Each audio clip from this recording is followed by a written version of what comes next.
Pas de concession, pas de vote à l'unanimité. Ce lundi, la Hongrie et la Pologne ont mis leurs menaces à exécution. Elles ont mis leur veto au plan de relance européen et au budget pluriannuel européen. La raison du blocage n'est autre que le critère dit de l'état de droit, un mécanisme qui lie le versement des fonds européens au respect des valeurs démocratiques. Ce dernier a, lui, bien été adopté. Pour le porte-parole du gouvernement hongrois, la fronde de Budapest et de Varsovie est tout ce qu'il y a de plus légitime.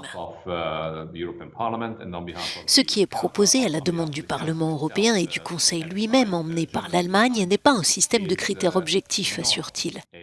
Il n'est pas possible d'avoir une discussion en bonne et due forme sur la base des critères qui ont été établis. Nous avons été très clairs dès le début.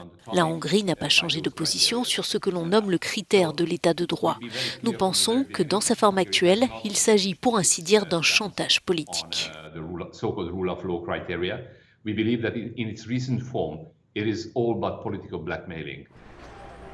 Le plan de relance et le budget européen mis en attente sont en grande partie censés répondre aux conséquences économiques de la pandémie.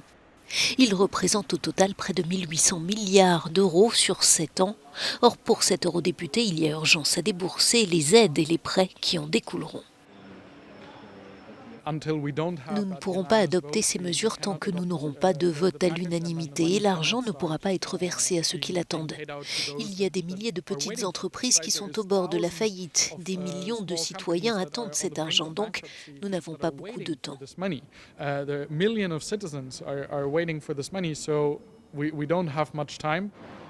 Pour autant, le Parlement européen n'entend pas revenir sur le critère de l'état de droit qui répond aux manquements de certains pays membres.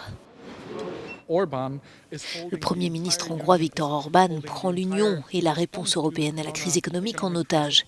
Et il le fait non pas pour une cause qui a du sens, mais pour continuer à accaparer des fonds européens qui servent ses intérêts personnels, martèle cet élu. Les dirigeants européens doivent se retrouver jeudi en visioconférence. Nul doute qu'il sera question de ce blocage.